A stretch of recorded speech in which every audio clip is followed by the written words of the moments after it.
Ini ada yang buat apa jadi editor viewer kan? Saya mengatur itu ya viewer kan?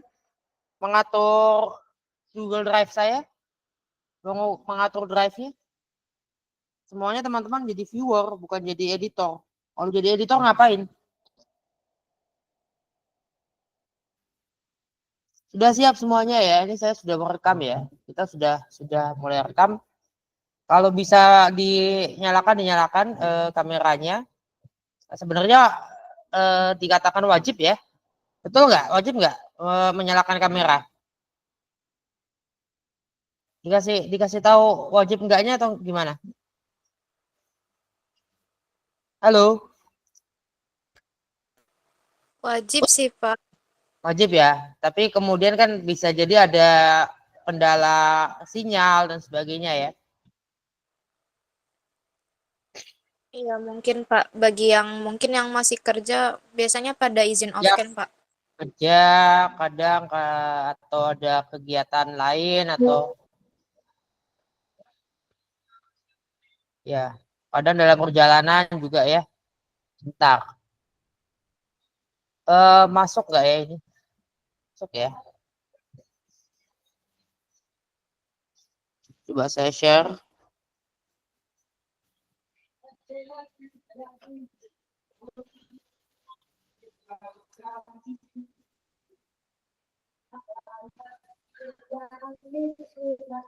Gak susah ya, belum nggak.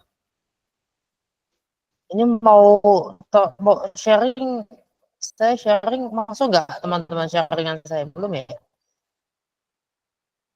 Yang saya share belum ya? Belum, Pak. Belum.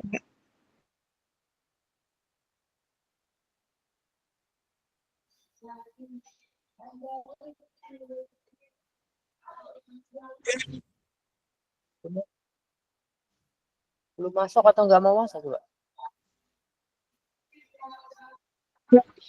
Pengaturan kayaknya bisa jadi. Bisa nggak ya pengaturan ini?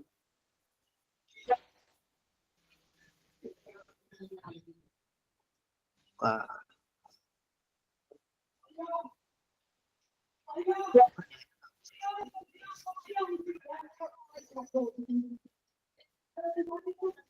Setting.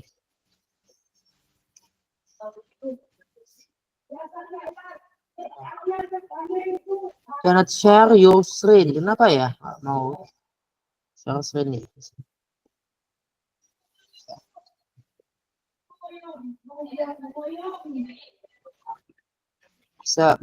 Bisa dibuka ininya kan ya? Bisa dibuka apa?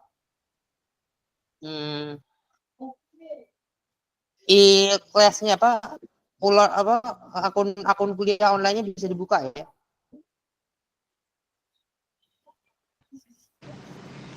Bisa, Pak.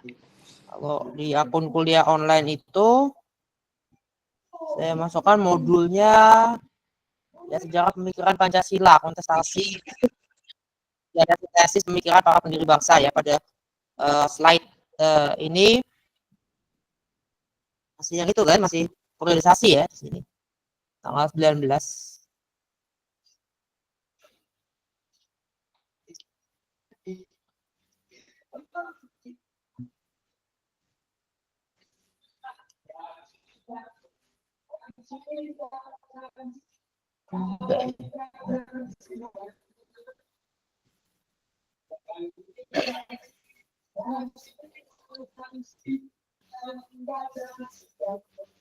Ya. Kontestasi dan sintesis ya di dalam ini pertemuan kedua dalam silabus ini kan ada silabus ini adalah Pancasila dalam pusaran sejarah pra ya pra kemerdekaan. Saya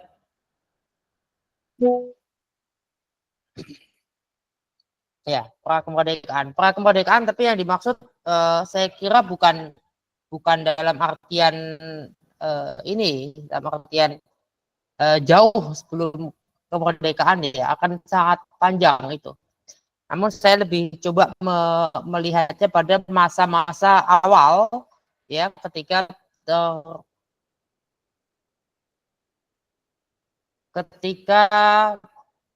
Pancasila dirumuskan, kemudian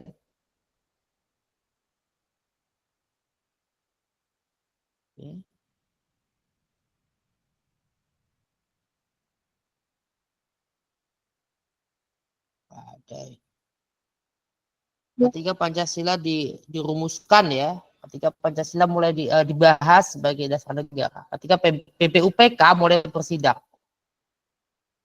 Nah, BPUPK ya atau BPUPKI, pendapat para sarjana belakangan banyak menggunakan BPUPK karena memang tidak ada kata Indonesia di situ. Pada saat itu belum ada. Baru setelah BPUPK adalah PPKI. BPUPK yang kita kenal itu bukan satu-satunya. Ada BPUPK yang bertugas atau ada 3 BPUPK ya. BPUPK di Jawa, di Sumatera dan di Indonesia Timur. Yang Sumatera itu gagal bersidang. BPUPK itu mengirimkan utusan-utusannya untuk hadir dalam sidang-sidang PPKI. Nah, ketika BPUPK bersidang ya, para anggota BPUPK, para pendiri bangsa kita, mereka membahas dasar negara, mereka membahas arahnya Indonesia mau kemana, mereka membahas konstitusi, ya, landasan fundamental, ya, landasan filosofisnya Indonesia. Nah, pidato Bung Karno 1 Juni 1945 itu tidak berdiri sendiri sebagai satu pidato dan tidak juga walaupun beliau banyak mensitasi, mengutip, menyampaikan itu berdasarkan catatan-catatan sidang yang lama pembicara-pembicara sebelumnya, beliau juga dia ya Bung Karno juga sejak awal sudah membahas itu, sudah membahas ideologi-ideologi yang ada. Membahas gagasan-gagasan filosofis tentang negara, tentang bangsa, tentang masyarakat, ya, yang ada kemudian menjadi landasan, menjadi menjadi inspirasi, sumber inspirasi bagi filsafat dasar negara kita, filsafat Pancasila. Bung Karno melihat dari lapisan-lapisan, ya, dari lapisan-lapisan peradaban kita, peradaban Indonesia sebelum Indianisasi atau sebelum Hindu, kemudian pada masa-masa Hindu Buddha, pada masa kerajaan-kerajaan Islam, kemudian pada masa kolonial, ya, di mana ada kristenisasi, ada kolonialisme juga. Masa kolonialisme terbagi dua, ya, terbagi dua. Kolonialisme lama itu pada saat Portugal dan Spanyol berebut wilayah Asia Tenggara, juga berebut wilayah dunia baru, benua Amerika. Ketika itu masih dalam ajaran, masih dalam doktrin 3G itu, ya, God ya, God ya, God Tuhan, God emas, dan glory kejayaan. Ada pemahaman terkait apa yang dimaksud sebetulnya, kenapa Tuhan emas dan kejayaan, kenapa arahnya adalah ada penyebaran agama di situ. Tapi itu sebelum kedatangan misalnya Belanda dan Inggris dengan perusahaan-perusahaan besar pada masa itu, perusahaan multinasional awal yang ada, mereka dengan perusahaan-perusahaan itu, ya, dengan VOC, dengan British East Indian Company, itu mereka apa yang mereka lakukan? Mereka berdagang. Memang mereka mencari untung, mereka mencari rempah-rempah. Sebetulnya itu awal mula kenapa ada penjajahan. Tapi pada masa sebelum kapitalisme, ya, sebelum kapitalisme dari Eropa, Belanda, Inggris, Perancis, pada masa itu masih ada pengaruh agama yang cukup berat, cukup besar. Ya, itu terjadi bukan hanya di Eropa Kristen, tapi di Utsmani, ya, Imperium Islam juga mengalami itu. ada ada unsur lain selain perdagangan. Walaupun sebetulnya banyak masalahnya adalah masalah rempah-rempah. Harga rempah-rempah meningkat ketika jalur perdagangannya dikuasai oleh Imperium Islam. Jadi sebetulnya intinya bukan pada penyebaran agama, baik Islam maupun Kristen, tapi intinya adalah pada jalur rempah-rempah itu. Jalur rempah-rempah menuju Eropa terganggu oleh perang, oleh harganya semakin tinggi karena penguasaan wilayah, penguasaan jalur itu, penguasaan jalur perdagangan itu. Ya, sebetulnya penguasaan jalur perdagangan juga tidak terlalu besar ya pengaruhnya karena masih ada jalur laut melalui Afrika Selatan, ya artinya bisa putar di bagian barat, bisa berputar di bagian barat menuju ke timur.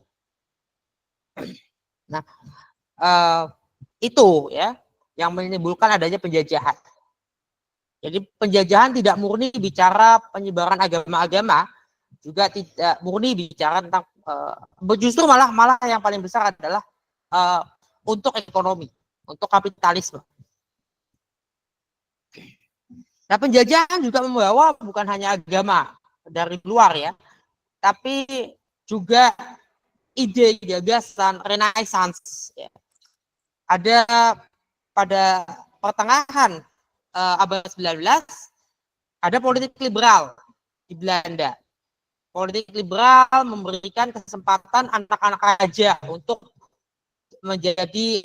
mendapatkan pendidikan, tapi mereka nggak mau jadi dokter. Mereka banyak yang tidak mau jadi dokter, banyak yang tidak mau jadi advokat, banyak yang tidak mau untuk bekerja di sektor-sektor yang bukan birokrasi, di luar birokrasi. Mereka maunya udah aja di birokrasi, jadi bupati, jadi wedana, jadi camat,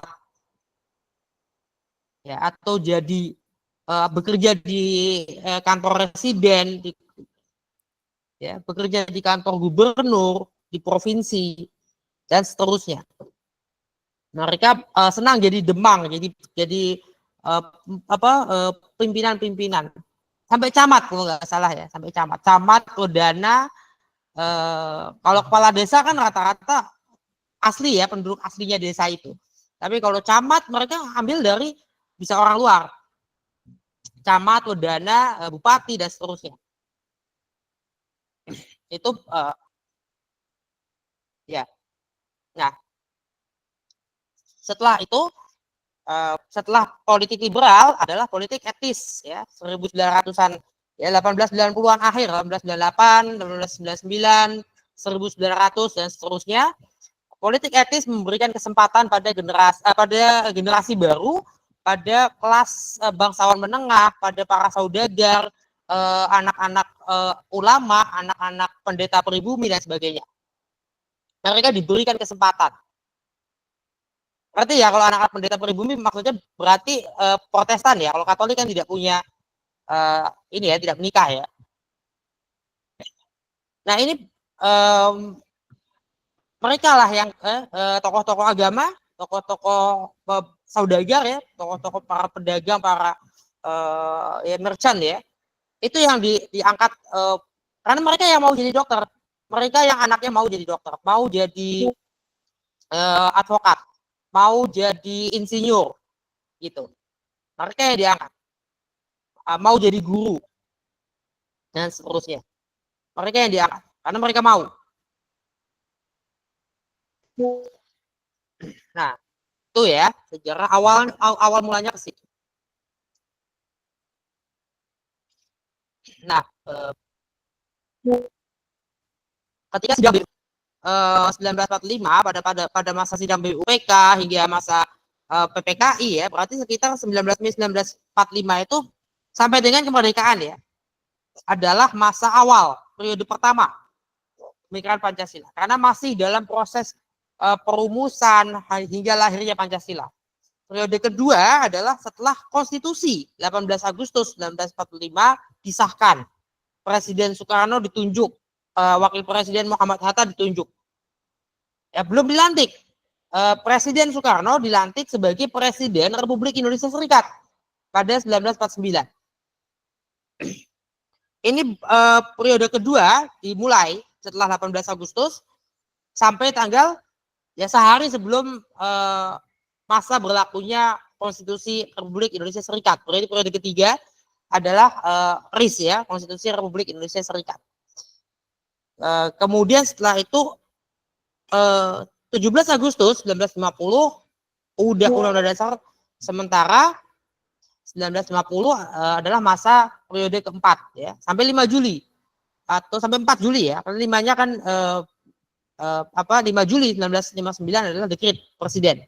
Nah, pasca dekret presiden itu berjalan cukup lama periode 5 itu hingga akhirnya pada 19 Oktober 1999 konstitusi kita Undang-Undang Dasar Republik Indonesia 1945 Undang-Undang Dasar 1945 diubah menjadi Undang-Undang Dasar Negara Republik Indonesia. Amandemen pertama, kedua, ketiga, keempat. Amandemen dimulai tanggal 19 Oktober ya, terakhir ya. Jadi per 20 Oktober 1999 amandemen pertama sudah berlaku. Itu mulai periode keberapa? Periode ke-6 ya. Sekarang adalah periode ke-6. Jadi setelah sekian lama ada banyak perdebatan terkait dengan dasar negara, terkait dengan Pancasila. Pada masa awal itu ya masyarakat kita belum seperti ini, belum seperti sekarang. Sekarang rata-rata kita sudah menerima Pancasila. Ya, rata-rata umat Islam, organisasi-organisasi kemasyarakatan Islam menerima, ya, organisasi masyarakat sipil Islam menerima Pancasila. Organisasi masyarakat sipil Kristen, kemudian Hindu, Buddha dan sebagainya menerima Pancasila, sudah menerima secara utuh. Kemudian pembukaan Undang-Undang Dasar 1945 sudah menjadi sesuatu yang tidak lagi bisa diubah. Ya.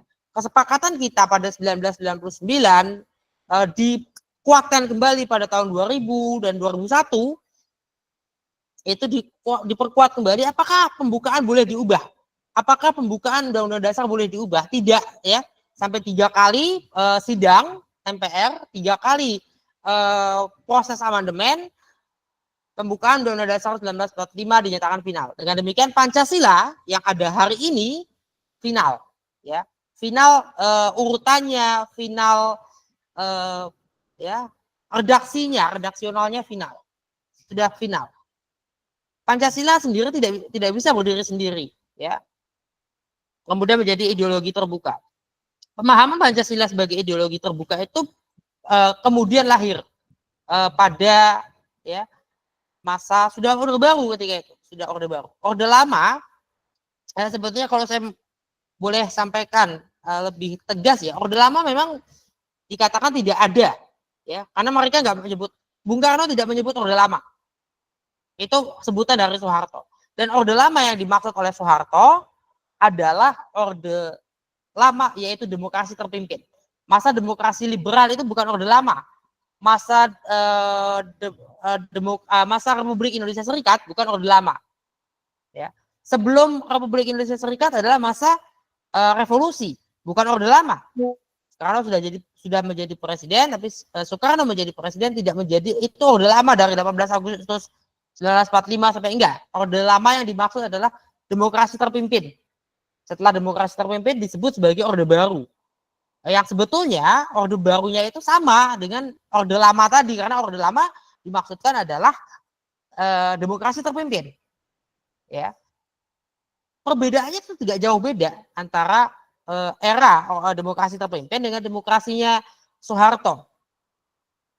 Ya, yang dianggap demokrasi Pancasila juga ya, tapi ada perlu kita akui bahwa ada proses di situ yang menuju pada penerimaan Pancasila secara lebih merata.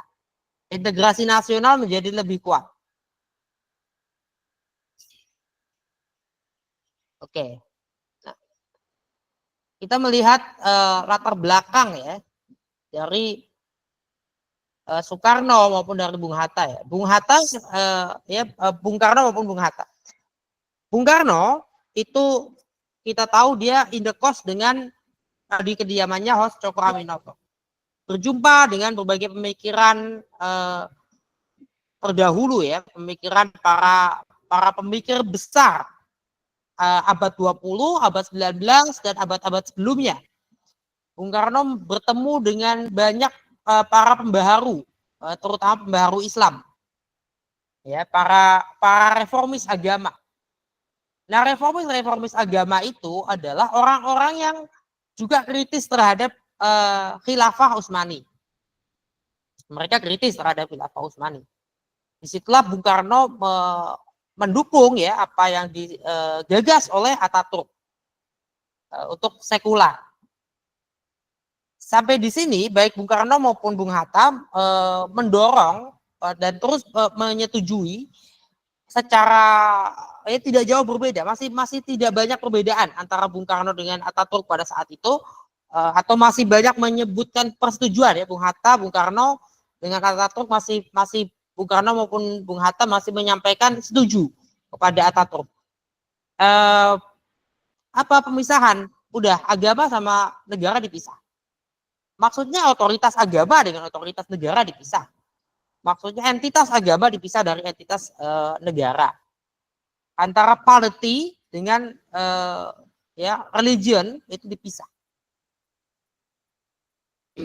Itu kemudian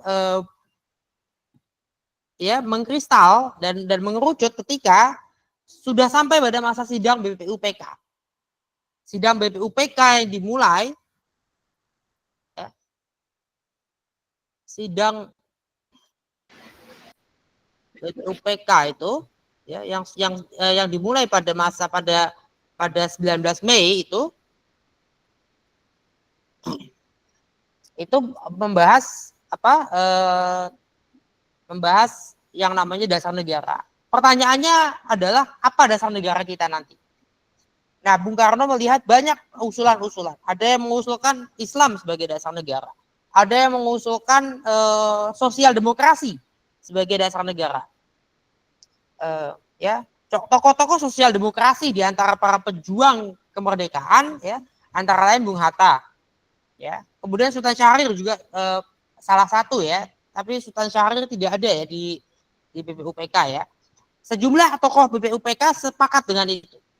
Dengan gagasan sosial demokrasi. Nah, gagasan sosial demokrasi ini berbeda dengan gagasan nasionalisme. Nasionalisme yang dibawa oleh Bung Karno sebetulnya tidak jauh dengan nasionalisme yang dibawa oleh misalnya Dr. Sutomo. Ya, Dr. Sutomo, Dr. Wahidin Sudirohusodo membawa nasionalisme yang dimaksud ya sama. MH Tamrin juga melakukan itu sepersetujuan ya. MH Tamrin juga sepakat dengan itu ya dengan Sudirohusodo dengan Dr. Sutomo bahwa nasionalisme yang dimaksud sebetulnya lebih kepada nasionalisme bangsa Jawa. Penyebutan bangsa Jawa itu disebut ya digunakan juga oleh misalnya Kartini. Ya, Kartini menggunakan bangsa Jawa. Jadi nasionalismenya masih Jawa. Sampai dengan Soekarno nasionalismenya masih Jawa. Belum masuk ke nasionalisme keseluruhan Indonesia. Belum. Itu baru dilakukan setelah masuk sidang BPUPK. Baru diupayakan setelah adanya sidang BPUPK. Dimulainya sidang BPUPK. Baru akhirnya Bung Karno sendiri mulai itu. Malam 1 Juni itu Bung Karno berkontemplasi lagi untuk kesekian kalinya. Ya. Bung Karno berkontemplasi kembali untuk kesekian kalinya, sama tidak jauh berbeda dengan apa yang dilakukan ketika di ND. Ya, di ND itu ada di bawah pohon ya. Nah, di salah satu di rumahnya itu ada tempatnya dia berkontemplasi dan dia melakukan lagi kontemplasi itu di rumahnya di Pegangsaan Timur itu yang sekarang jadi Taman Monumen Proklamasi. Di situ Bung Karno kembali Ya, Bung Karno keluar rumah pada sekitar tengah malam, kembali berkontemplasi untuk sekian kalinya, untuk terakhir kalinya berkontemplasi malam 1 Juni sampai dengan 1 Juni dini hari, berkontemplasi mencari apa yang harus dilakukan, apa yang harus disampaikan. Itu dilakukan benar-benar secara serius oleh Bung Karno. Sampailah nama Pancasila, kemudian diekstraksi ke Trisila, diekstraksi lagi gotong royong. Apa gotong royong? Sejatinya gotong royong ya ekonomi barter. Gotong royong tidak jauh berbeda dengan sosial demokrasi. Gotong royong tidak jauh berbeda dengan nasionalisme yang hari ini, nasionalisme yang berkembang di Eropa. Ya. Eropa Barat ya, demokrasinya seperti itu, nasionalismenya seperti itu. Nah, kemudian kedudukan agama, ya, itu ditekankan oleh Bung Karno. Bung Karno menginginkan karena Bung Karno menemukan apa yang disebut api Islam, ya, di agama apapun ada spirit, ada semangat, ya, karena agama adalah ya, agama itu kan dimulainya dari apa? Dari wahyu kan? Wahyu yang diturunkan. Apa wahyu itu? Fazlur Rahman menyatakan wahyu adalah divine inspiration, inspirasi ilahi. Ya, jadi Jibril atau Gabriel menyampaikan, ya, atau ada nggak istilah lain di agama lain menyampaikan sebetulnya itu inspirasi ilahiyah yang datang pada para nabi dan rasul dan terwujudlah yang namanya wahyu. Wahyu adalah sumber ya inspirasi ilmu pengetahuan di filsafat timur seperti itu, di filsafat India, Cina, Jepang, Islam ya. Kristen juga seperti itu, Yahudi dan sebagainya. Wahyu ditempatkan sebagai sumber pengetahuan dan itulah yang dipakai oleh Bung Karno. Bung Karno menggunakan wahyu sebagai sumber inspirasi ilmu pengetahuan. Dia menemukan apa yang disebut api Islam itu. Bukan menemukan sebetulnya, tapi lebih kepada mengingatkan kembali, membangkitkan kembali. Karena kalau nggak ada api Islam itu negara kita terjajah. Kalau nggak ada apinya agama itu, ya kita memegang baranya, ya kita memegang bara, bukan memegang api, bukan memegang semangat, tapi kita hanya fokus pada ritualisme. Yang hari ini juga masih terjadi ya, masyarakat kita masih terfokus pada ritualisme, simbol-simbol. Nah, simbol-simbol itu kemudian tentunya ya dapat kalau terus-menerus kita hanya fokus pada simbol, akhirnya dapat menimbulkan kejumudan, kemunduran ya. Kita mundur ke belakang, kita regresif, tidak bisa berkembang terus ke depan. Itu yang menghambat pembangunan nasional hari ini. Bukan ritualnya yang menghambat pembangunan nasional, tapi sikap kita yang fokus pada ritual melupakan semangatnya. Melupakan semangat untuk memperoleh pengetahuan, untuk mengembangkan iptek. Tadi gotong royong dekatnya adalah dengan sosial demokrasi, dengan nasionalisme yang sekarang ya, dan Bung Karno menempatkan agama di dalamnya. Menempatkan unsur agama di dalamnya, unsur ketuhanan, unsur sosio-religiusitas dalam itu. Maka sosio-religiusitas disebut dalam Trisila, sosio-religiusitas ya, yang mendasari menyokong dua gagasan lain, dua sistem nilai yang berikutnya, sosio-demokrasi dan sosio-nasionalisme. Sosio-nasionalisme yang disampaikan oleh Bung Karno itu dekat dengan sosio-nasionalisme atau kemanusiaan yang disampaikan oleh Mahatma Gandhi. Jadi Bung Karno itu lebih ke Gandhian, ya, lebih dekat pemikirannya itu Gandhian, orang yang mengikuti Gandhi, Mahatma Gandhi, daripada mengikuti nasionalisme yang fasis dari Hitler misalnya atau Mussolini, ya. tidak ada tidak dekat ya, atau tidak tidak cocok pemikiran Hitler, pemikiran Mussolini ke dalam pemikiran Bung Karno. Tapi kalau pemikiran Mahatma Gandhi itu jelas berdekatan dan sangat ini ya, pemikiran Mahatma Gandhi itu sangat berkorelasi dan berkorespondensi dengan Gandhi dengan Bung Karno. Bung Hatta sempat kuliah di Belanda. Bung Hatta itu anak seorang mursyid ya, seorang pemimpin tarikat, seorang tokoh tarikat. Kemudian dari garis ibu adalah keluarga saudagar besar Minangkabau. Kuliah di Belanda, dia menemukan banyak hal di Belanda itu, termasuk bagaimana masyarakat Belanda di sana juga tidak jauh dengan masyarakat Indonesia. Sebetulnya banyak orang miskin, anak jalanan, gelandangan di Belanda. Di Belanda, di Jerman itu banyak gelandangan.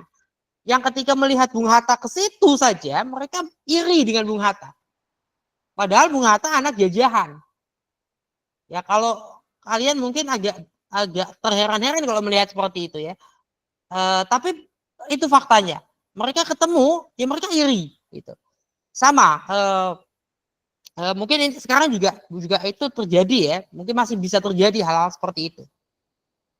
Kenapa? Karena kesenjangan di sana juga terjadi, bahkan lebih parah.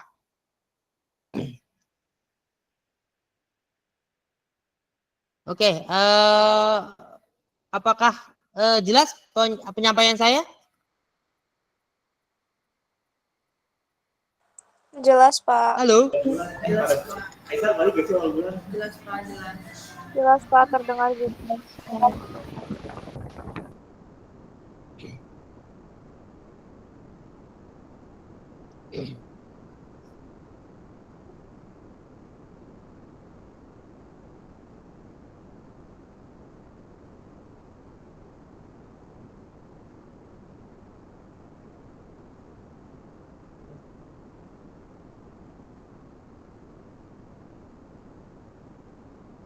Nah, coba teman-teman buka ini ya, kalau bisa melihat di akunnya, dibuka di slide yang ke-19 ya, ada spektrum politik ya. Dalam bukunya Herbert Said ya, juga ada. Ini kalau saya chat terekam kan ya? Sebentar. Pemikiran politik Indonesia ya. Itu ditulis tahun 1960-an.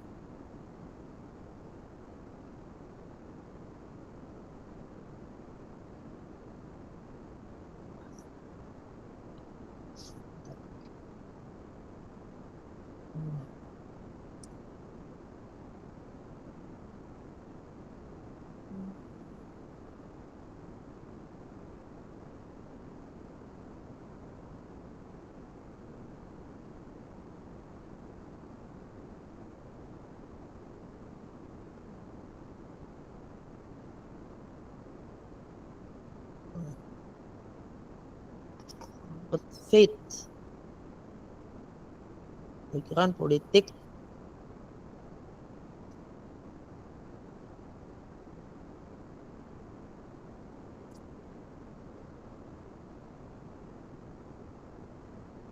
(1962) ya, 1962.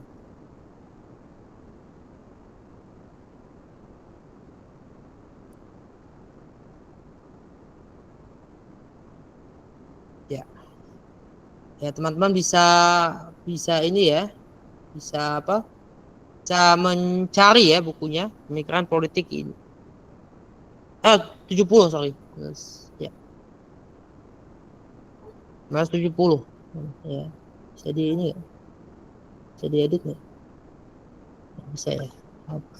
Ya, pemikiran politik Indonesia ya.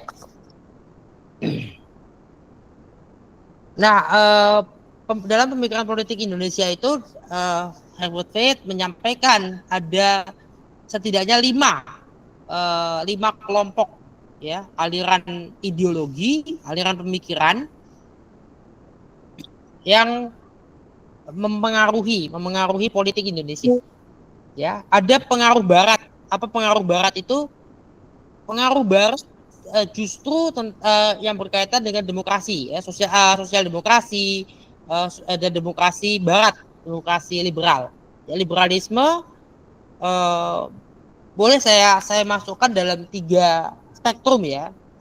Agama, liberalisme, dan sosialisme. Di dalam kolom agama atau dalam kelompoknya agama ada Islamisme, Islam politik, ya, ada Hindu, mungkin Hinduisme, Hindu nasionalisme Hindu, ada kekristenan dan sebagainya.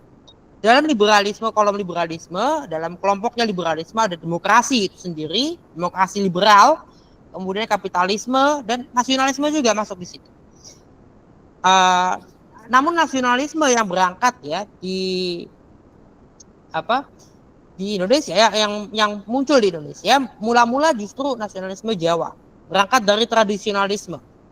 Ada unsur pengaruh Hindu, pengaruh aliran kebatinan ya, kejawen, aliran agama-agama lokal di situ yang ada di Jawa ya, ada Sunda Wiwitan juga, karena sudah ada di situ kejawen, Sunda Wiwitan, apalagi itu yang agama-agama lokal Jawa ya, agama-agama lokal Pulau Jawa itu sudah ada, atau kejawen ya, atau agama Jawa yang Jawa asli, dan yang juga ada agama Hindu Jawa itu menjadi bagian dari yang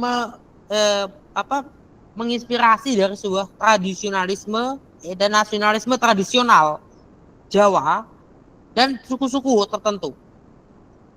Islam juga masuk dalam tradisionalisme itu. Ada tradisionalisme Islam yang dimaksud kan Islam Indonesia. Islam yang dimaksud adalah Islam di Nusantara. Islam yang dimaksud Islam yang di Jawa, Islam yang di Sumatera, yang di Kalimantan, yang di Sulawesi, ya, yang di Maluku, yang di Bali, yang di Lombok, di Sumbawa dan seterusnya. Itu Islam yang dimaksud. Sehingga itu tradisionalismenya. Umat Islam sendiri terbagi ya, ada yang modernis, ada yang tradisionalis. Modernis itu masuk menerima pemikiran sosial demokrasi. Ini ketemu ya, kenapa Bung Hatta lebih dekat dengan sosial demokrasi dibanding dengan politik Islam, dengan Islam politik. Karena Bung Hatta melihat kalau sosial demokrasi ini lebih akan mungkin diterima oleh semua. Dan sosial demokrasi itu masih sejalan dengan agama. Karena dalam wahyu, ya, dalam Al-Quran, kita perhatikan deh, coba lihat kitab sucinya masing-masing. Di dalam Bible, di dalam Weda, ya, ada ya ayat-ayat yang menyampaikan tentang keadilan sosial, tentang nilai-nilai keadilan, nilai-nilai kesetaraan, ya, nilai-nilai kemanusiaan, itu kan ada dalam kitab-kitab suci. Ya, di Al-Quran ada, di Bible ada, di Weda ada. Dengan demikian bisa kita tahu, kita pahami bahwa ini sudah menjadi satu sumber yang bisa diterima oleh semua. Ya, sosial demokrasi dengan demikian lebih mencakup keseluruhan, gitu loh. Sosial demokrasi menempatkan agama itu menjadi garam, bukan gincu. Kalau misalnya penempatan negara Indonesia itu menggunakan syariat itu kan luas sekali. Hukum semua agama itu luas lah. Hukum-hukum kanonik agama-agama itu masing-masing ya saja itu sudah sangat luas. Ada yang mengatur urusan privat, urusan pribadi, ya. Nah, kalau tentang keluarga kan lebih ke ada yang berhubungan dengan pribadi di situ. Ya. Kalau tentang anak, pendidikan anak, parenting kan pribadi. Tentang ibadah, ritual kan pribadi. Kalau pembangunan rumah ibadah itu masuk ruang publik, tapi kalau orang beribadah itu pribadi bukan? Ada yang bisa jawab? Kalau orang beribadah itu urusan pribadi bukan? Halo? Pribadi, Pak. Pribadi ya. Jadi orang beribadah adalah urusan pribadi. Tapi kalau orang membangun rumah ibadah itu urusan publik. di situ perlu ada kesepakatan. Kesepakatan yang dimaksud ya kembali kepada butir keempat ya. Kerakyatan yang dipimpin oleh hikmat kebijaksanaan ya dalam pemusyawaratan perwakilan. Perwakilan loh. Artinya di sini pemerintah lokal ya sebagai satu dewan yang dipilih ya DPRD dan kepala daerah ya. DPRD-nya dengan bupatinya, dengan wali kotanya, dengan gubernurnya itu yang punya hak penuh ya. Melalui pemilihan umum lah terlaksana kira-kira visi misi yang berkaitan dengan rumah ibadah itu akan berjalan seperti apa. Kegiatan keagamaan yang akan menjadi konsumsi publik. Kalau tangga saya misalnya, tangga saya Kristen, dia bisa tutup petinya di rumahnya. Saya datang, ya. Kira-kira saya datang itu menjadi konsumsi publik nggak? Kalau dia kan dia mengadakan misa tutup peti di rumah, ya, di rumah. Kira-kira tamu tetangga yang satu RT, satu komplek yang menghadiri, yang itu dari berbagai agama itu hadir melihat nggak? Menyaksikan nggak? Mengikuti nggak? Bukan dalam arti mengikuti keimanannya ya. Hadir nggak? Hadir ya. Artinya itu adalah konsumsi publik di situ. Tapi konsumsi publik itu kan harus ya sebagai itu adalah konsumsi publik, maka harus kita sepakati. Tapi melalui apa? Ya melalui pemilihan umum, nggak bisa satu persatu. Ada yang meninggal agamanya minoritas terus dirapatkan dulu. Ini mau di mana? Kalau dia yang muslim itu yang minoritas gimana? Mau sholat jenazah? Ini kira-kira sholat jenazah gimana? Masjidnya jauh di luar kompleks tuh 1 kilo, 2 ya kalau 1 kilo masih mending. 2 kilo, 5 kilo dari sini gimana? Mau sholat jenazah di rumah boleh atau enggak? Rapat dulu satu RT. Kelamaan enggak? Tapi sudah ada kesepakatan di setelah pemilu. Artinya ada regulasi yang sudah tercapai. Kita nggak boleh melarang orang karena agamanya berbeda untuk beribadah di rumahnya. Itu kan rumah dia. Kalau saya meninggal, saya disolatkan di rumah saya atau di masjid pun ya. Kalau rata-rata kita kalau ada yang meninggal ketika ibadahnya dilakukan di rumah kan orang lihat ya. Pasti lihat kan. Gak mungkin nggak lihat ya. Dengan demikian kan menjadi konsumsi publik dan kita tahu. Ya, kalau ruangnya di mana? Tetap di rumah. Rumah itu adalah bagian dari wilayah privat, wilayah privasi, wilayah pribadi dia. Ya, kalau saya misalnya meninggal, saya disolatkan di rumah, itu ruang pribadi, ruang privasi, ini privat. Bisa nggak orang melarang keluarga saya menyolatkan saya di rumah? Nggak bisa. Tapi boleh nggak untuk datang, hadir, menyaksikan, dan sebagainya? Boleh nggak? Boleh. Boleh ya. Artinya kan itulah di situ. Agama tidak 100% menjadi ruang privat, tapi tidak bisa masuk 100% dalam ruang publik. Syariat juga seperti itu. Saya kira agama lain seperti itu ya. Tidak semua membahas ruang privat saja, tapi tidak juga semua membahas ruang publik. Nah, ketika ada agama itu membahas masuk ke dalam ruang publik, ranah pidana, perdata, ya masuk ranah pidana, perdata, berarti harus yang sesuai dengan kesepakatan publik, harus melalui proses, ya proses proses di ruang publik, proses perdebatan di ruang publik, di parlemen, di DPRD, itu dulu ya ada prosesnya pembuatan kebijakan supaya tidak bias agama tertentu, bias kelompok agama tertentu, karena ketika bicara ruang itu masih di ruang privat ya, bicara sholat cara sholat kan ada berapa mazhab beda-beda, ya. Ada yang memandang kalau sholat harus pakaiannya harus seperti apa, kalau sujudnya tangannya kemana, kakinya posisinya gimana, kan itu berbeda-beda, ada pendapat-pendapat, ya.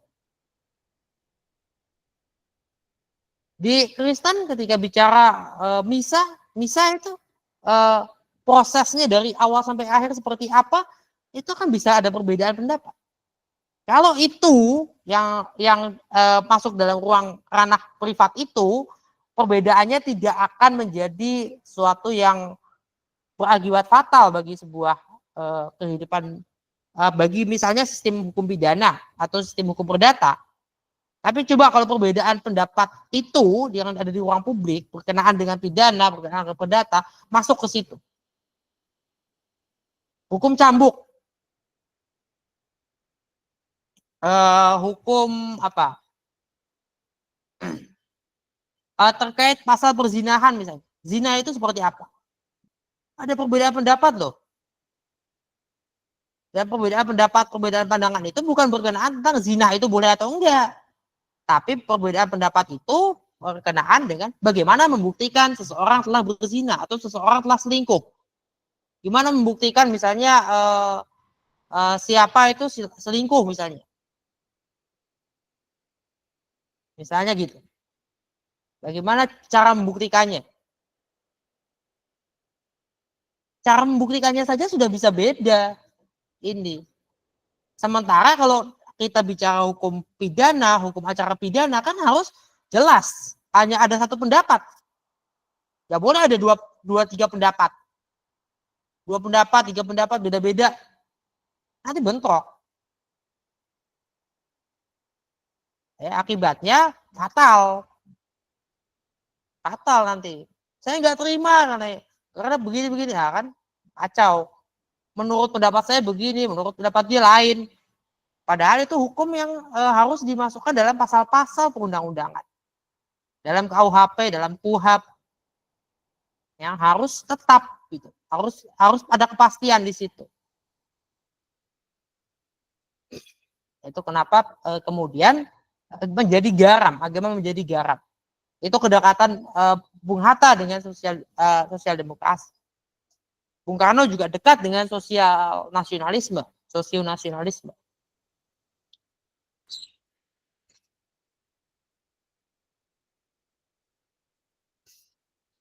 Jelas di sini?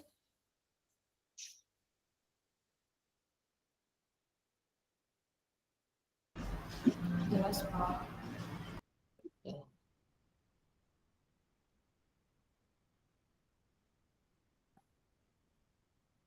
Nah.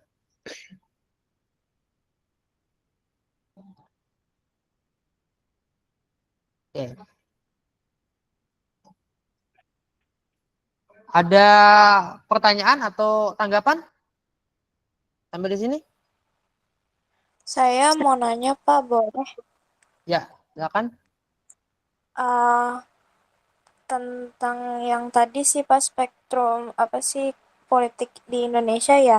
Tapi kenapa waktu itu tuh ada ideologi barat kayak misalkan liberalisme gitu, kayak komunisme sama lain-lain bisa gampang masuk dan mempengaruhi pemikiran tokoh-tokoh di Indonesia, Pak. Terima kasih. Iya. Karena pendidikan barat ya. Pada masa itu juga masyarakat kita ya hasil didikannya cenderung monoton ya, monoton atau apa ya, monolitik ya mungkin. Karena dulu ya kalau dia pesantren dia pasti ya menjadi lulusan pesantren. Dia tidak akan menjadi lulusan HBS. Dia tidak akan, nggak ada yang dari pesantren masuk HBS.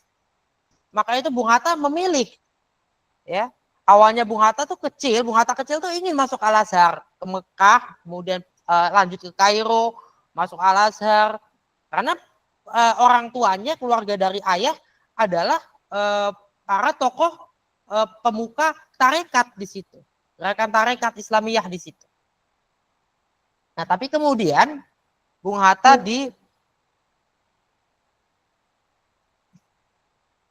Bung Hatta masuk ya.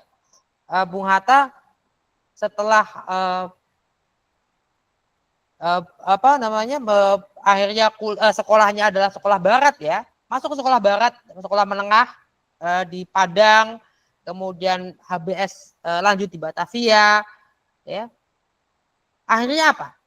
Nah, Bung Hatta menemukan ternyata Bung Hatta cocok di bidang ekonomi. Bung Hatta masuk ke dalam ekonomi. Ekonomi yang dipelajari oleh Bung Hatta sebetulnya manajemen ya. Kalau sekarang manajemen bisnis atau bisnis internasional ya. Program studinya. Bung Hatta adalah alumni Erasmus University Rotterdam. Ya. Yang hari ini ada di Erasmus University itu ada satu bangunan asrama ya, Hatta ya, asrama gedung Hatta. Itu bangunan asrama. Nah, Bung Hatta menemukan adanya kesesuaian dari gagasan barat dengan gagasan Islam karena Bung Hatta mungkin satu-satunya ya, atau mungkin satu dari sedikit yang bisa menerima pendidikannya tidak monolitik, tidak monoton. Ya. Bung Hatta kecil masih tidur di surau sebagai anak kecil pada masa itu. Sebelum pindah ke Padang, Bung Hatta masih bolak-balik ke surau. Kalau sekarang TPQ ya, belajar agama di surau. Ya, mondok di surau, tapi sebagai anak kecil. Belajar agama. Kemudian Bung Hatta akhirnya belajar ilmu-ilmu sekuler. Baru akhirnya ke Betawi, ke Batavia, kemudian ke Rotterdam. Itu yang dialami oleh Bung Hatta. Saya kira sedikit yang seperti itu. Dulu tidak begitu. Bung Karno coba. Bung Karno bapaknya guru sekolah Quake School, sekolah sekuler, sekolah barat. Bapaknya itu bekerja di sekolah barat. Sekolah ala Belanda, sekolah yang dibuat oleh Belanda dengan sistemnya Belanda. Jadi kedua orang tuanya itu sangat banyak terpengaruh oleh gagasan barat. Itulah yang terjadi. Orang tuanya Bung Karno berarti produk dari politik liberal ya, produk dari politik liberal. Sekalipun kemudian menjadi guru. Produk dari politik liberal, kemudian akhirnya lambat laun menjadi guru, akhirnya Bung Karno menjadi produk dari politik etis ya, politik etis. Ketika itu, nah Bung Karno ini tidak banyak belajar agama secara khusus ya, secara misalnya mondok gitu. Baru ketika datang ke Surabaya, kembali tepatnya ya, karena Bung Karno lahir di Surabaya. Kemudian ke Blitar, pindah ke Blitar masih kecil ya. Bung Karno dan kakaknya sama-sama lahir di Surabaya. Pindah ke Blitar masih kecil, tumbuh besar di sana, masuk HBS. Masuk HBS di Surabaya. Bung Hatta ngekosnya di mana? Di rumahnya Cokro Aminoto. Cokro Aminoto adalah salah satu dari sedikit orang yang seperti Bung Hatta itu. Cokro Aminoto berangkat haji. Tapi dia produk dari pendidikan barat sekuler. Jadi pada masa itu pendidikan barat sekuler memang memperkenalkan gagasan-gagasan barat. Dan sekuler bukan agama, bukan mengajarkan agama Kristen, enggak. Misi agama Kristen di Indonesia itu dibawa bukan oleh otoritas-otoritas kolonial, tapi oleh para misionaris yang memang datang numpang di situ. Menumpang, bukan mereka enggak menjadi bagian dari, karena mereka kan officer ya, pejabat kolonial tetap butuh orang yang ahli agamanya ya kan, untuk misalnya memimpin ibadah, misalnya kalau ada apa kegiatan, mungkin ada kematian, of course mereka dibutuhkan. Jadi para pemegang otoritas agama dari Eropa itu datang awal mulanya untuk itu. Di sini di Jawa, di Sumatera ya, di Sulawesi, ya di seluruh Indonesia mereka akhirnya melakukan ya upaya-upaya misi. Makanya itu di Katolik dikenal ada Romo Van Lith Van Lith ya. Kalau sekarang masih hidup Magnis ya, Romo Magnis Suseno, saya juga pernah ketemu. Kalau di HKBP kan yang mendirikan orang Jerman ya. HKBP Batak itu yang mendirikan, pendirinya orang Jerman itu, bukan orang Belanda ya, tapi orang Jerman.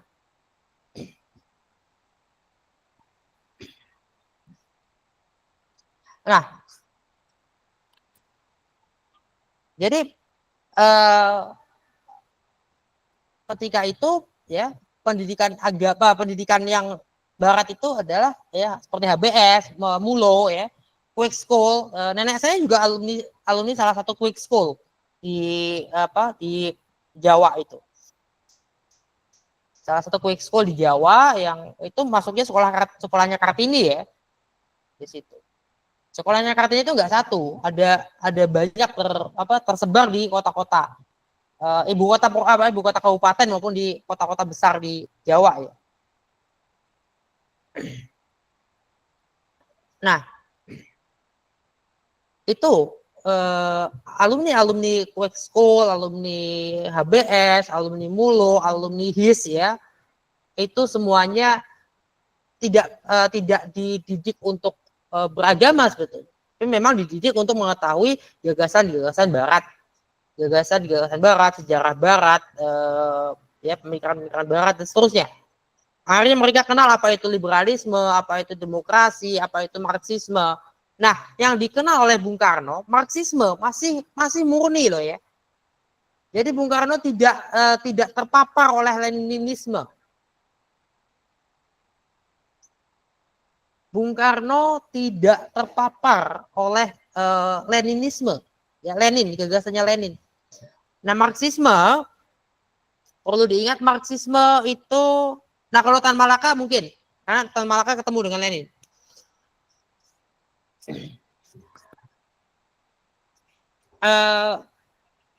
Lenin ya bisa dikatakan lebih ekstrim dari Marx.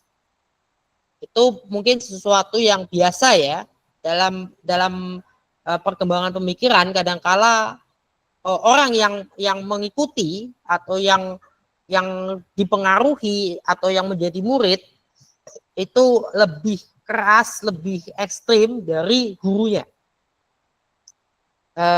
Contoh dekat kan ya banyak lah contoh-contoh dekat. Bisa mungkin teman-teman melihat di ininya ya, di lingkungan sekitar.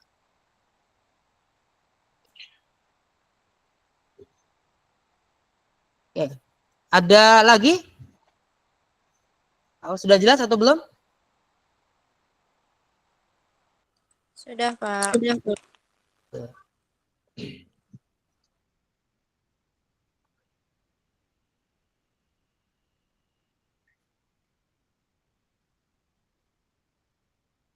Ada lagi enggak? Belum?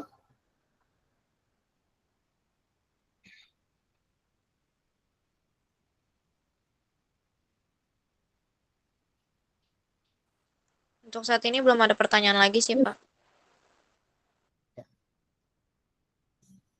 Oke, jadi pada masa sebelum kemerdekaan ya, gagasan Barat itu datangnya dari sekolah-sekolah itu, dari hasil produk pemikiran dari hasil produk politik liberal, kemudian politik etis ya. Dan pada saat itu masyarakat kita cenderung ya, tidak 100%, tapi mungkin sekitar 90% itu ketika belajar itu ya atau bersekolah itu cenderung ya di situ aja, pada jalur itu. Kalau dia belajarnya di jalur yang keagamaan, akan keagamaan terus dari kecilnya sampai dia, kalau di sini sekarang setara dengan S3-nya pun akan segitu terus. Pada masa itu juga kalau dia sekuler akan sekuler terus sampai level tertinggi. Nah, kemudian itu tidak semua ya, ada tokoh-tokoh tertentu yang tidak seperti itu. Tadi ya, Hos Cokro Aminoto tidak seperti itu. Ya, dia hasil produk Barat tapi dia berangkat haji. Kan dulu lama ya, berangkat haji itu berapa lama juga? Menggunakan kapal layar, bukan kapal api, belum.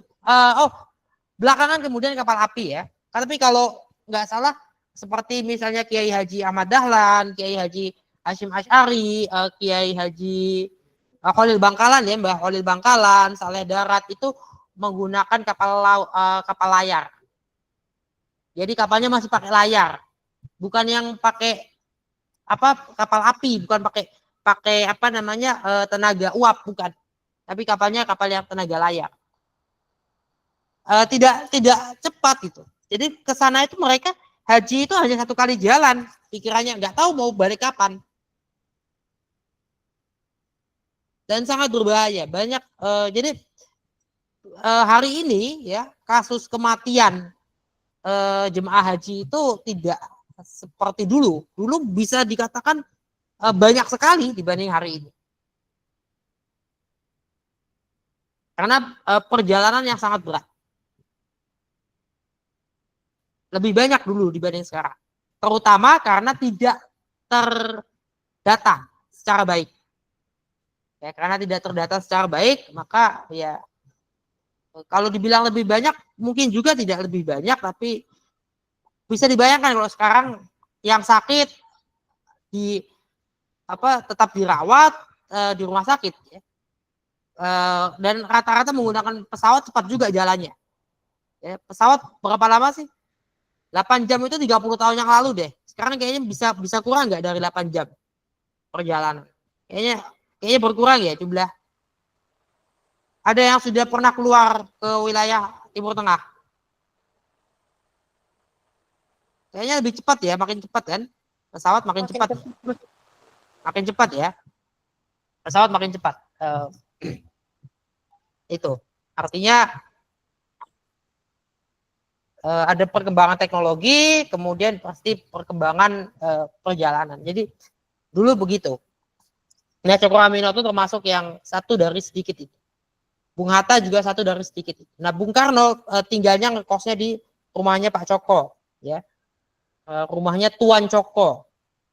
Pada masa itu kita memang menggunakan tuan ya, tuan, nona, nyonya, belum menggunakan Pak Bu ya.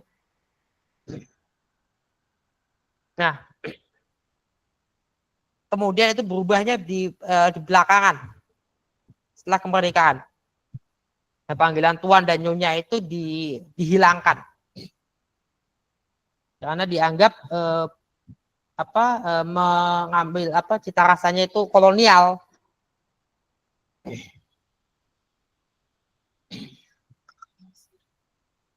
Jadi pada masa itu masyarakatnya berbeda ya dengan masyarakat saat ini. Sekarang teman saya ada yang sudah mengalami kuliah di Indonesia, kuliah di Eropa, kuliah di wilayah negara Arab.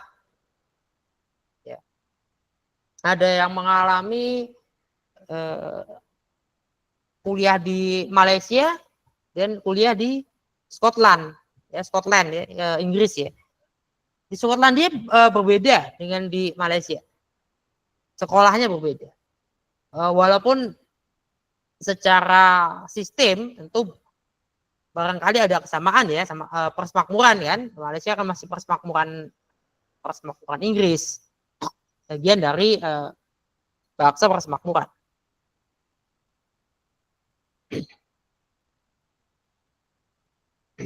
Itu.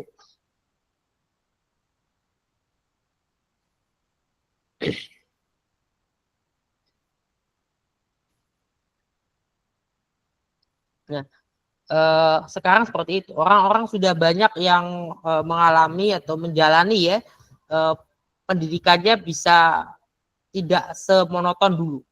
Ya, nggak strict, rigid, hanya belajar hal yang sama, atau dari paradigma yang sama.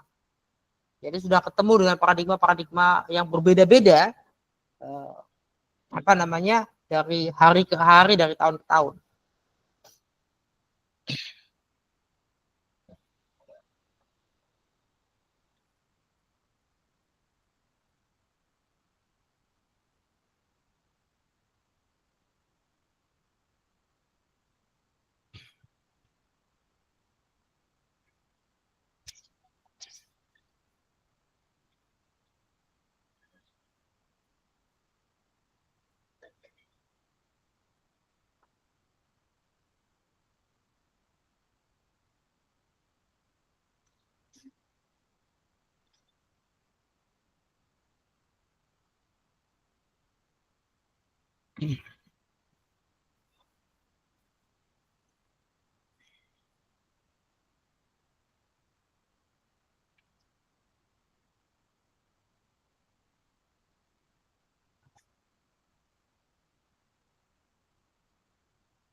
Oke, ada lagi?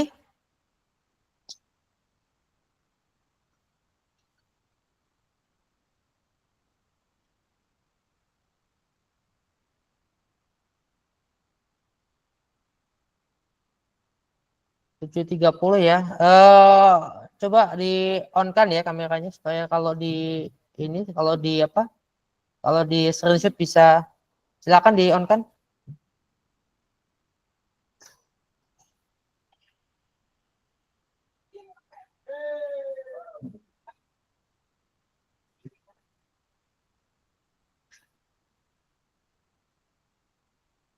Oke.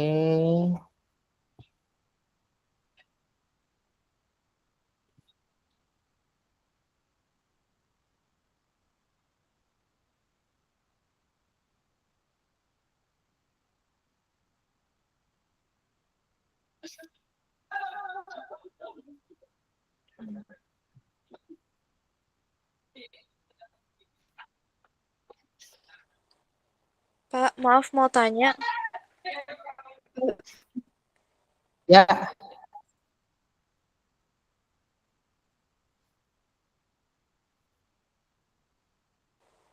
Di PPT-nya itu ada kuis ya di slide 16 sampai 17. halo.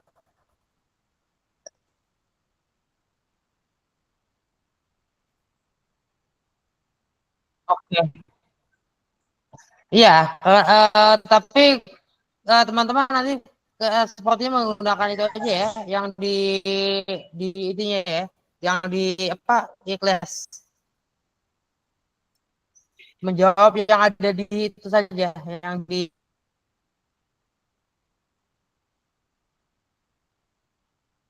apa, yang di classroomnya di kuliah di akun kuliah online. Berarti nanti langsung menjawab di web Cukup kulonnya ya, menjawab Pak? di akunnya masing-masing di apa di kelasnya itu, ya, di kelas. Kan ada kuis itu yang ditaruh di ini ya, yang ditaruh di pertemuan itu untuk ikhlas atau apa kulon ya kuliah online. Di itu aja yang itu yang dijawab. Yang di PPT tidak perlu dijawab. Ya boleh tapi tidak ya yang kulon aja yang dijawab. Baik, Pak. Terima kasih.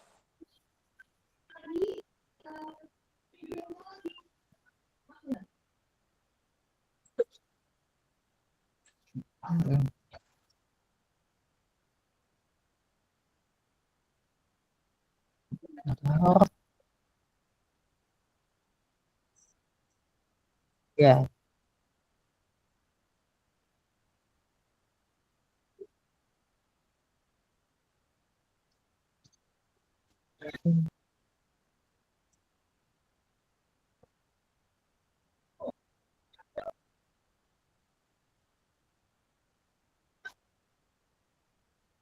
Belum ya, Poni ya.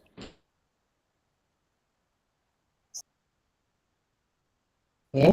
Ada lagi?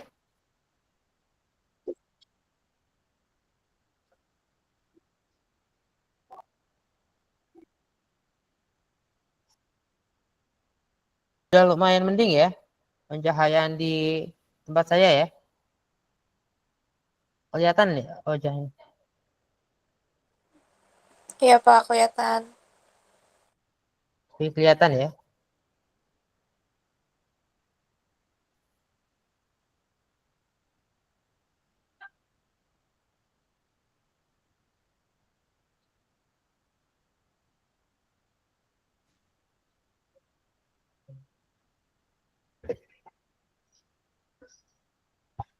Ya, ada lagi pertanyaannya atau ada tanggapan?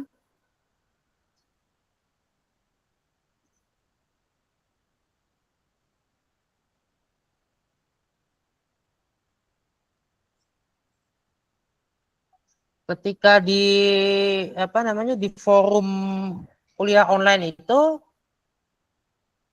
teman-teman bisa ini ya sebetulnya bisa memberikan pertanyaan kalau nggak salah ya. Ini ada berapa kali share request?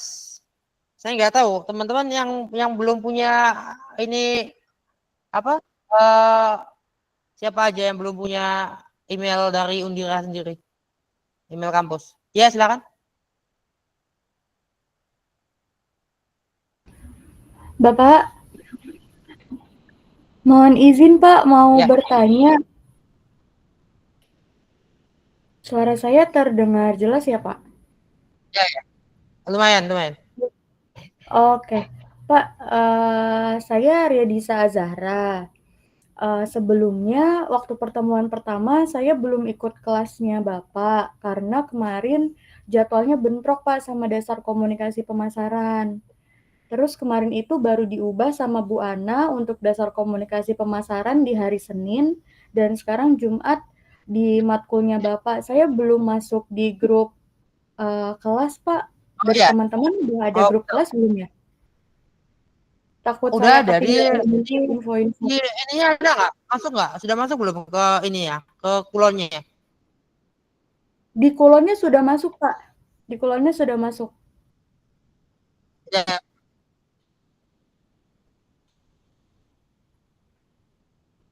Coba dilihat di pertemuan pertama ya, kalau nggak salah. Atau di general ya. Seingat saya itu ada di general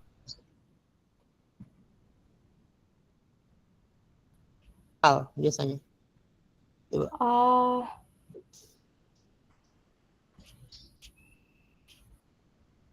Belum ya? Atau terhapus ya? Ada batas waktunya ya? Saya nggak tahu. Ada batas waktu ya? oh baik Pak, mungkin Oh, enggak, nanti aku masih ya. Bukan ya? ini Oh, bukan ini, saya bukan. coba dulu ya Pak. Ada. Saya cari. Di mana dia? Oh, Pak ini udah ada grupnya yang PD Pancasila semester 1 ya? Atasnya general. Nah, masih lama itu, masih loading. Ya, kalau misalnya nggak ketemu juga ada tahu di. Nah, ada nggak yang bisa? Kalau nggak salah bisa ya di.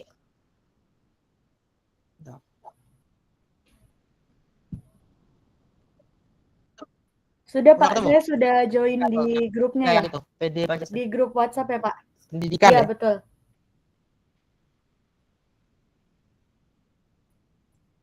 Ada istilah yang tidak mungkin di.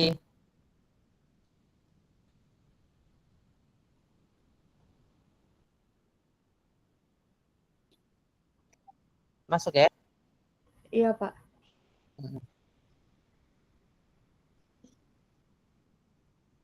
Udah masuk ya.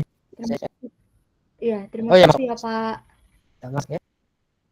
Itu pengen join tuh anak 1. Siapa namanya? Yeremia. Siapa namanya itu? Anaknya. Halo? Bukan anak saya, Pak. Hmm. Ya apa kalau mau gabung? Nggak apa, Mau biasa Pak, ikut? lagi manja itu, Pak. Boleh, boleh. Saya tidak melarang ya kalau ada anak bulu. Iya, Pak, lagi. Iya, karena memang kalau punya anak bulu ya eh saya nggak melarang. Oke, ada lagi? Ada pertanyaan atau tanggapan?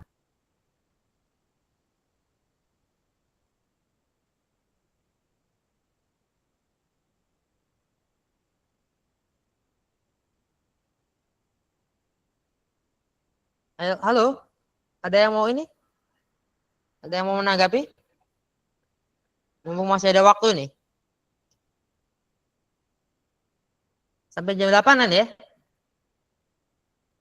Bisa ini, bisa dimanfaatkan.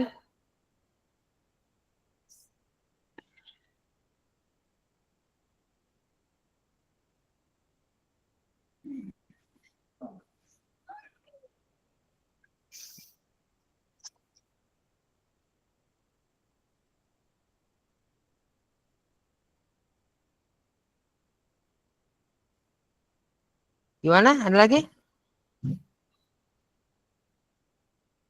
Sepertinya tidak ada, Pak. Belum? Oke.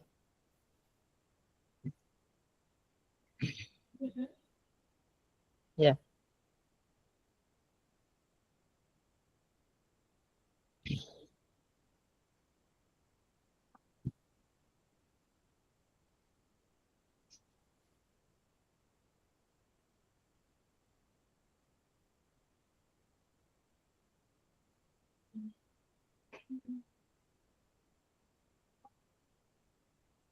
Oke. Sekarang kita di periode ke-6 ya, periode 6 dari pemikiran Pancasila ya, dalam periodisasi pemikiran. Nah, periode ke-6 ini dimulai bukan pada awal reformasi, begitu masuk reformasi, tapi yang dihitung adalah sejak dimulainya ya, mulai berlakunya amandemen Undang-Undang Dasar Republik Indonesia. Undang-Undang Dasar sekarang Undang-Undang Dasar Negara Republik Indonesia. Sebelumnya itu menggunakan nomenklaturnya Undang-Undang Dasar 1945. Jadi langsung UUD 1945. Sekarang UUD NRI ya. Nah, ini berbeda ya. UUD NRI itu maksudnya yang amandemen. Setelah amandemen. Kita menyepakati setelah 3 kali sidang, setelah 3 kali proses amandemen, kita akhirnya menyepakati pada yang keempat kita tidak membahas lagi pembukaan UUD NRI 1945. Pembukaan sudah disepakati, pembukaan sudah final. Visi negara kita apa sudah final. Misi negara kita apa sudah final. Apa visinya negara kita? Alinea kedua, pembukaan Undang-Undang Dasar. Ayo. Pembukaan Undang-Undang Dasar.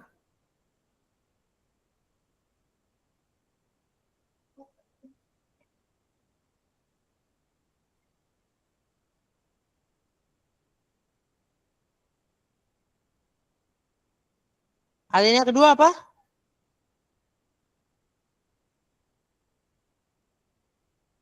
Visinya negara kita itu di alinea kedua ya, visi atau cita-cita. Ya. Negara Indonesia yang merdeka, bersatu, berdaulat, adil dan makmur.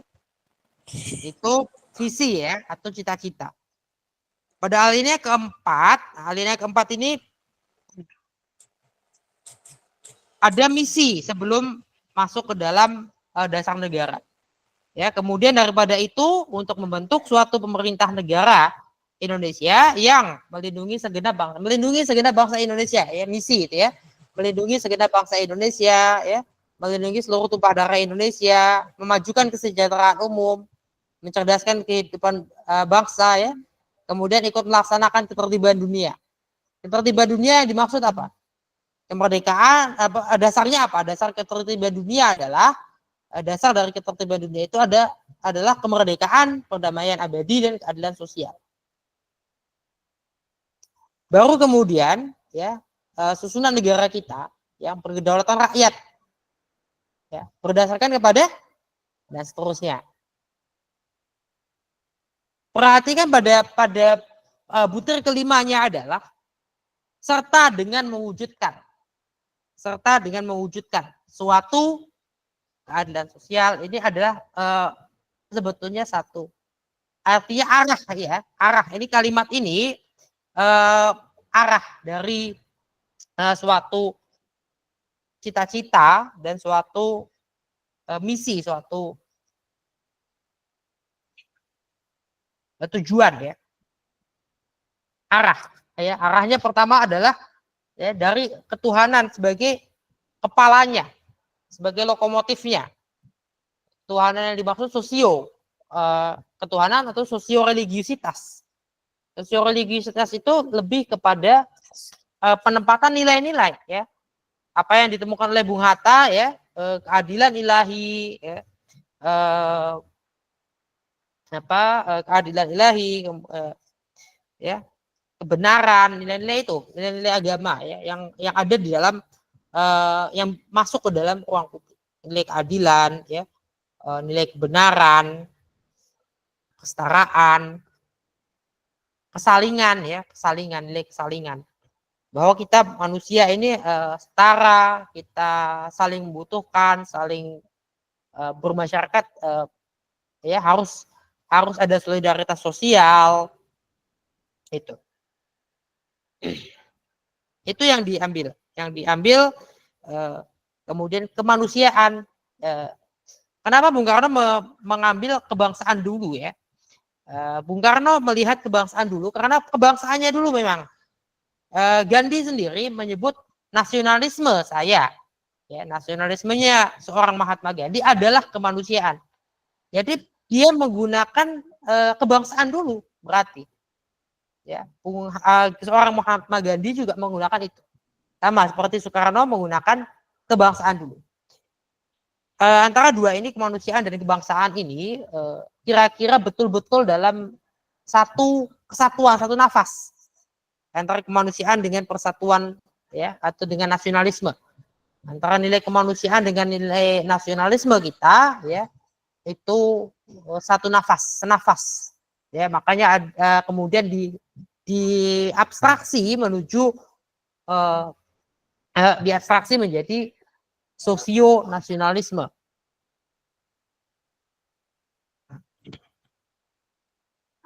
Baru kemudian, ya, demokrasi, ya, kerakyatan yang dipimpin oleh, ya, hikmat kebijaksanaan dalam permusyawaratan perwakilan. Kemudian keadilan sosial. Keadilan sosial itu menjadi tujuan, ya, menjadi arah, menjadi directional, ya, menjadi directional. Kita mengarahnya ke situ. Kenapa? Karena kita mau membangun sebuah bangsa, ya, yang merdeka, ya, yang merdeka, yang bersatu, berdaulat, adil dan makmur. Ya. Yang dengan demikian harus cerdas bangsanya, harus cerdas, harus sejahtera, harus terlindungi, ya, harus,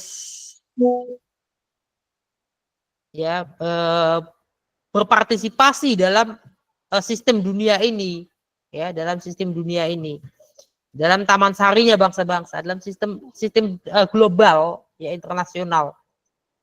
Karena tidak bisa isolasionis.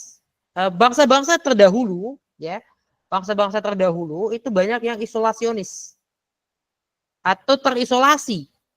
Kenapa terisolasi? Karena memang tidak punya pilihan sebetulnya. Sulit untuk bisa berkomunikasi, kan sulit, ya, komunikasinya susah. Komunikasi antar wilayah itu sulit sekali. Persahabatan antar kepala negara, kepala pemerintahan itu sangat sulit terjadi.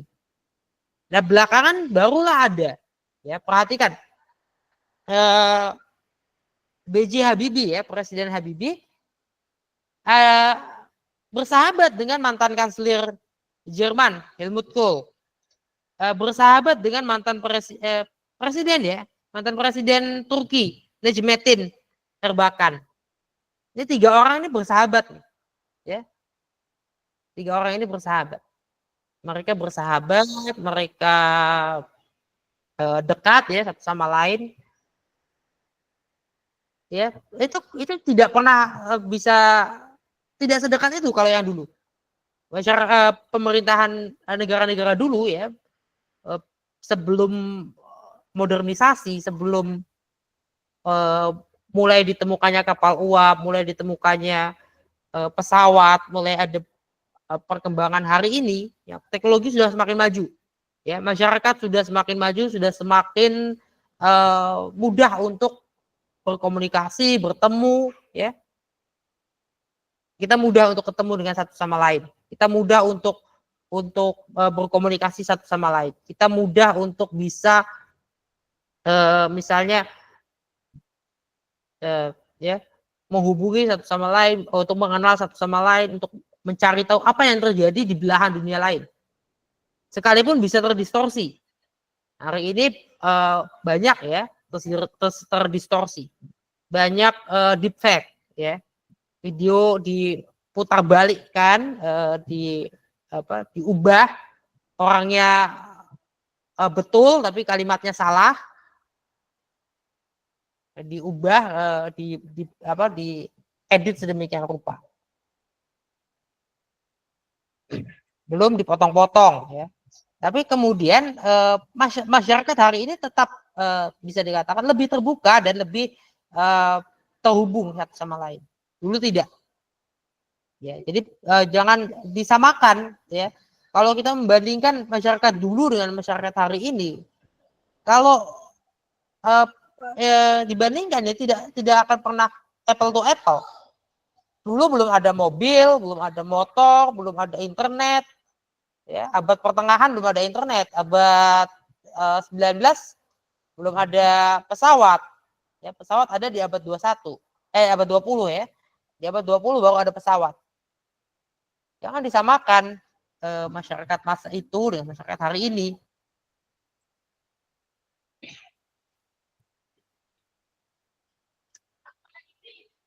Nah, sehingga sistem yang ada dahulu dengan yang ada sekarang itu tentu sudah banyak berbeda atau mengalami perubahan.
Sudah, Pak.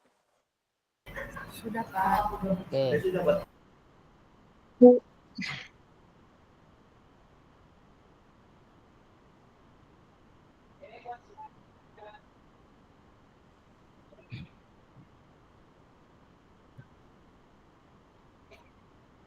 Mungkin teman-teman bisa ini ya.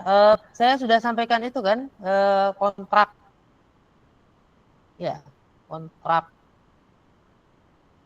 kuliah ya.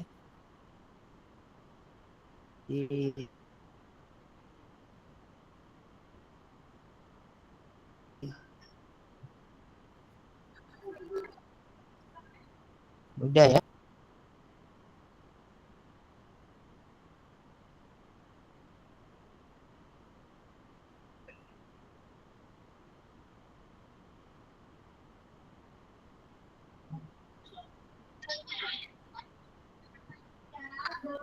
Oke. Ada lagi atau enggak? Atau ada yang punya pengalaman? Setelah ini pertemuan ke-3, 4, dan 5 di Kulon semua ya. Di kuliah online ya. Iya, Pak. Baik, Pak. 3 pertemuan ke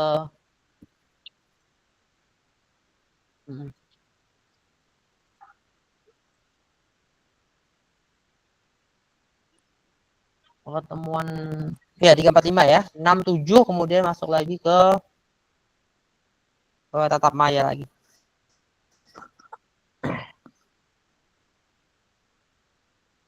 Begitu ya. Kira-kira masih ada lagi atau sudah nggak ada? Sudah masih sebetulnya ada 5 menitan lagi ya, 5 menit, 6 menit. Kalau mau dimanfaatkan boleh, kalau tidak kita tutup. Gimana? Kecukupkan? Sudah, Pak. Kalau gitu. Cukup, Pak, Cukupkan cukup. ya.